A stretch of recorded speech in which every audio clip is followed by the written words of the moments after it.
All right, last one, Tyler. Last player spotlight to do today, okay? Let's talk Sauce Gardner. All right, so anyone who doesn't know who Sauce Gardner is and somehow ended up on this podcast, same thing as Tyreek Hill. I'm not really sure how that happened, right? But let's talk about him. He's a big corner. He's 6'2" and a half, 190 pounds. Probably added a little bit more weight there since the combine. That's his combine weight. He's been really good since he entered the league. He was drafted fourth overall, and he won Defensive Rookie of the Year in 2022, and he's been a two-time first-team All-Pro. Last year was a little bit of a down year relatively, but so it was for the rest of the Jets too. So what are you gonna do, right? So let's dive into this. A lot of people know about Sauce Gardner. They have a concept of him as a big physical corner. You can't run by him. He's fast too. Really good player. He's been an all team, like I talked about. He's been a two-time first team All Pro. He's gotten a lot of recognition. Been considered a top elite corner in the league. I mean, when he came out, a lot of people were touting him as the best guy. So Tyler, Sauce Gardner in your book is a top what corner? Where do you rank him? Yeah, this might surprise a lot of people, but I am putting him at number 7 in the league currently. All right. And I could just quickly go through the guys I have Yeah, go above for it. him real quick. I have Pat Surtain, Derek Stingley, Trent McDuffie, Christian Gonzalez, uh, Devin Witherspoon, and Okay. yeah, that's a hot one. But I think the run defense for him, that's kind of what I'm leaning for. And actually, this one I'm kind of 50-50 on with Jalen Johnson. Okay. Okay. I just think Jalen Johnson's production in recent years has been a lot better in the past season. Uh-huh. So I have him sixth. So I did not deign to take the shot into Von Witherspoon. I'm impressed though. I get it. I get it. Interesting. They're kind of similar moldish type players, but Witherspoon somehow plays in the slot. It's kind of interesting. Yeah. Sauce is pretty much a outside only corner, but Witherspoon kind of plays that big slot role. It's pretty impressive. But I don't know that I see Witherspoon over Sauce, but I'm with you with the rest of the guys. I think Jalen Johnson and Sauce are close for sure. They're definitely in the same tier, but I think Surtain, Stingley, and McDuffie certainly are demonstrably better. I mean, Yes. all three are significantly better in coverage, and then they bring various things. Like Stingley is a big time playmaker. He really goes and gets the ball. It's a little bit risky doing that, but he goes and gets the ball really well. Surtain is just so good in coverage, and he can play literally any type of coverage, and he's big, and he just, it does not matter who the opponent is. It doesn't matter how the opponent wants to play. It doesn't matter how your defense wants to play. Surtain is going to go out there and he's going to play like the best corner in the NFL, period. The only thing Yeah. you can say is that you don't want to put him in the slot because he's not that elite in the slot. That's You literally know, it. yeah, the But top three are a tier ahead of yeah. everyone else. And then Trent McDuffie, in addition to being a significantly better coverage player, always in phase compared to Sauce Gardner, I understand he's got a little bit of the size weakness, right?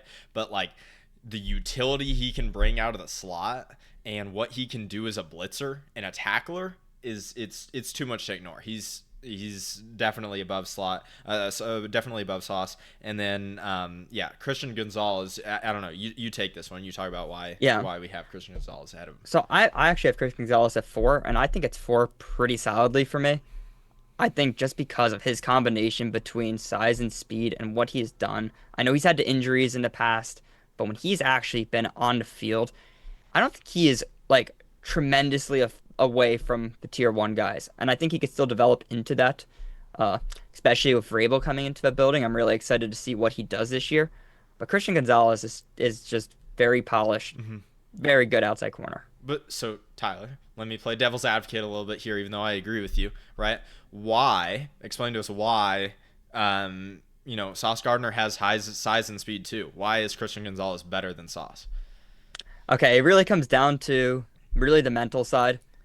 You see Sauce, he gets caught upfield a lot, whether that could be on the previous coaches or it's just him really just because the media's out there against him saying, "Oh, the Jets media, he gets 0 picks." I've seen him try to jump so many routes when he really shouldn't be, and he's not playing to where his physical presence could Mm-hmm. be. He doesn't play at that level a lot of the times, and I think he is physically talented. I mean, obviously, uh rookie year, I thought he was going to be one of the greatest corners we've ever seen play.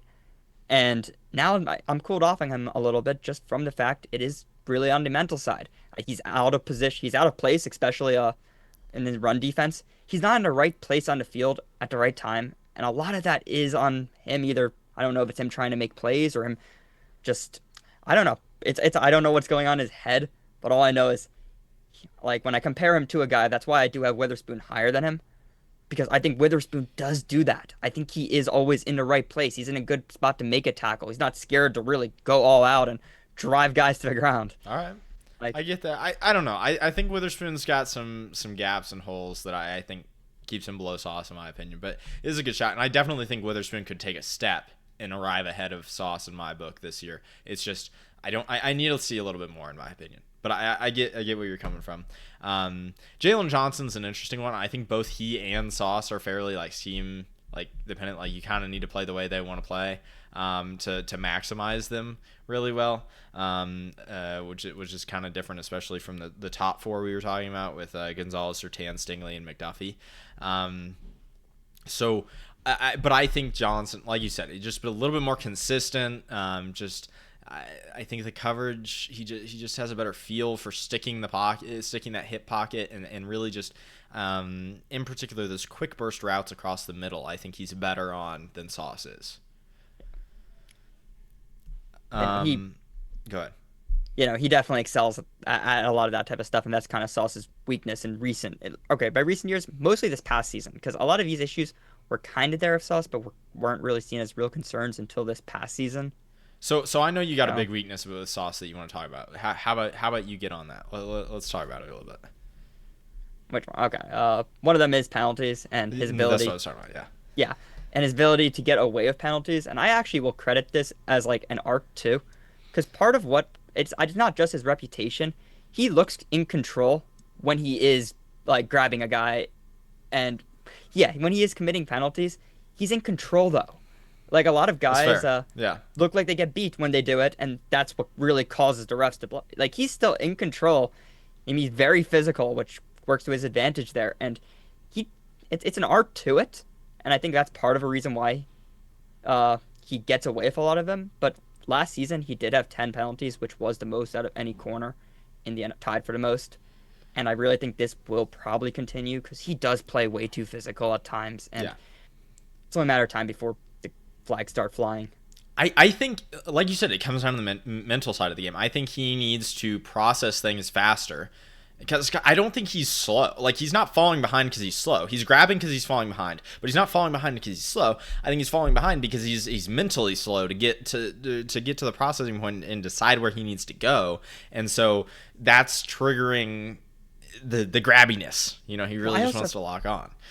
I think he still grabs on even when he has the guy smothered too. A lot of the time, I do think he loves just I think he's winning the rep, and it doesn't even matter sometimes. I think he's just has that tendency in him, and I think a bad officiating crew, or maybe not bad, I guess technically a good officiating crew, a very sensitive to the holding rules one, like that could screw over the team. Yeah, like it really could. It could make a major impact on the game. Yeah. All right, so let's talk a little bit about how he's going to fit into this new Aaron Gillen scheme. So what do you think? Do you think he's going to fit well in this sort of man-to-man sort of high intensity individuals against individuals sort of scheme? Do you think he can live on that island like he's probably going to be asked to? Well, yeah, I actually think from a schematic standpoint, I kind of do like it somewhat. I'm a little bit scared still about whether or not the deep ball really could impact him because he has shown some issues with that in the past. But I think him playing press man really does allow him to do some exciting stuff out there and really maximize his ability, his size. Yeah. But also about Aaron Glenn as just a coach in general. I think he does bring a lot of stability to it, which is what he needs, especially if it is the mental that's struggling right now. When you compare it, I think he was a lot better under Saleh. And I think a lot of the issues started to really show up after Saleh left. Right. And it's kind of like getting Saleh back from like a coaching standpoint, but we'll see what happens. Well, yeah, the styles of coverage are pretty different, though. I think the key with Glenn, and we talked about this a little bit in that episode we did where we talked about struggling franchises and the Jets and all that. But I think the key with Glenn is that he gets his, at least in Detroit, he was getting his players to communicate so well. And the pass things off and man and kind of introduce that and really just get players to understand the point of the plays and really know where they needed to be. And if he can do that with Sauce, I think that'll help a ton. Yeah. No, So I think it was a good. I do like the fit. I'll say overall. yeah. So do you think the loss of DJ Reed this offseason from the Jets secondary, do you think that's going to impact Sauce at all? Either from we're going to talk about the contract, potential looming contract in a minute, either from a contract standpoint or from a on the field play standpoint. Yeah, I'm gonna be honest, I really don't think it'll make that big of an impact. I mean, DJ Reed was good, but he still got targeted a ton just from the fact that no one wants to throw a ball near Sauce still. Yeah. Like whether or not he's uh, holding or whatever or doing whatever, he still is glued onto his guys and doesn't really draw a ton of targets still. And I know Jets fans say, "Oh, that's the reason he has 0 picks." I mean, which is somewhat true, but if he actually held on to a few balls, he probably would. There still is room there, but I really don't think the loss of Reed. I think on the defense, I think it will. Defense is gonna look a lot worse. Yeah, I agree with that for sure. But from a purely Sauce standpoint, yeah, I don't think that really matters to him. I think I agree. I think it was already like they weren't throwing. I don't think the degree to which they are not throwing to him will change that much. I would say if they start throwing to him even less, it might actually hurt his contract potential a little bit. Maybe. Yeah. But yeah. So let's go ahead. We got a few minutes left. Let's wrap up with the contract. Just how much do you think Sauce is going to end up getting paid? I think he's going to get paid anywhere from 25 to 27 range, I think, for him. You don't think he's going to hit the 30 mark? I don't think so. Okay, it matters if he re-signs with the Jets or not. I think I'm assuming he does, and if that's the case. But if he hits a free market, he's getting 30 plus. Oh yeah, if he hits free agency straight up, he's getting 30. But I mean, Stingley didn't have to hit free agency to get 30. So what do you think? Well, obviously, I don't think he's going to get paid until after the season. That's just the way the Jets usually operate. Well, and so I think you got a this new season regime. matters a You lot. got a new regime coming in too. They're going to want to evaluate and consider. So yeah, I think it is possible that the Jets give him 30, but I think realistically, I think 27 might be the magic number. I think the Stingley one around a league is getting. I'm not sure if that's a new normal. I think the round a league because,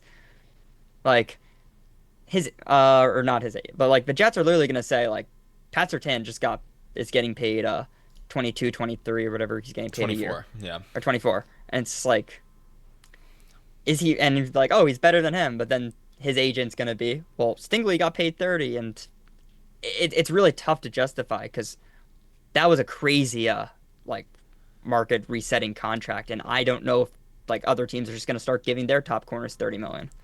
I think, so Stingley got a little bit over half his contract guaranteed. I kind of think we see Sauce hit 30, but not as much guaranteed money.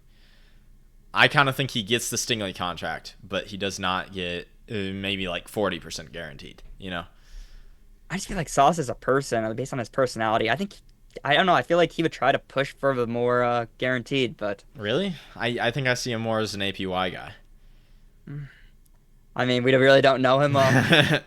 If anyone Sauce, is if you friends want with to, hey, Sauce, if you want to come on the pod and talk it through with us, we'll have that conversation. But no, yeah, I mean that's a fair point. That's just what my gut tells me is we're gonna see him hit the 30 mark, just because he has really good PR too, just like Stingley. Stingley and him both have really good PR, and so I don't know. I just think I think his agent's gonna be able to push that. Yeah, I mean, yeah, Sauce is a big corner, not just in terms of size, in terms of who he is in terms of a national media. He's a corner that people around even casual NFL fans kind of know who he is for the most part. Right.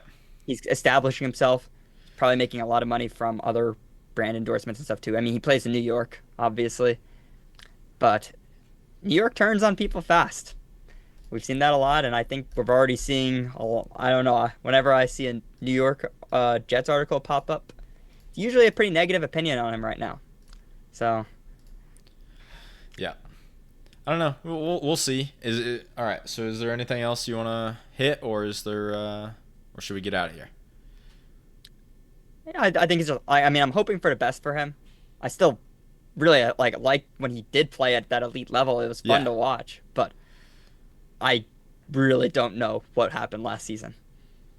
That's Yeah, also up. like I said though, same can be said for the rest of the Jets players. Yes. It is what it is. Let's give him let's give it a little bit of grace, see what happens with a new coach. But yeah, hopefully they can return to normal in a post Rodgers world.